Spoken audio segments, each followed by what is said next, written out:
vue, quels sont les grands chantiers sur lesquels la coopération britannique-Afrique va se jouer dans ces années à venir? Je pense que ça va varier un peu selon le pays et ce sont les demandes. Mais on va regarder toutes les opportunités. On a le City of London, qui est la base financière de Grande-Bretagne, et vraiment c'est un des plus importants centres financiers dans le monde.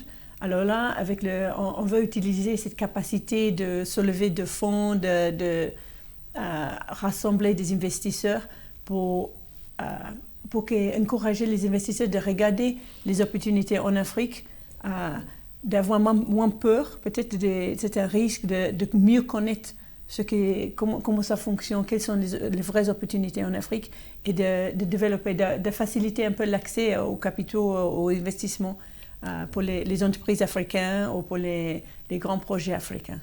Et justement, dans ce volet-là, on voit souvent certaines missions économiques qui sont établies dans des pays, des chambres de commerce et d'industrie et autres. Est-ce que le Royaume-Uni dispose de ces instruments-là dans les pays africains? Oui, absolument.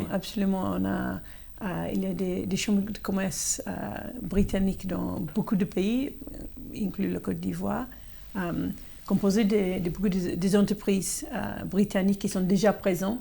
Et eux, ils servent comme un point de contact, une source d'information pour des futurs investisseurs. D'accord. Et déjà, le Royaume-Uni, quelles sont les régions d'Afrique avec lesquelles vraiment le Royaume-Uni se sent à l'aise à commercer depuis quelques années? Je pense qu'on a des entreprises qu'on voit qui sont vraiment partout. Par exemple, ici, on est très présent dans le secteur d'énergie. Alors là, il y a certaines entreprises qui peut-être sont plus habituées de travailler dans plusieurs pays. Évidemment, il y a des relations au Ghana. On a peut-être 200 entreprises britanniques qui sont là parce que c'est une certaine connaissance, des liens historiques, aussi des contacts avec une diaspora assez important en Grande-Bretagne qui facilite un peu les contacts humains.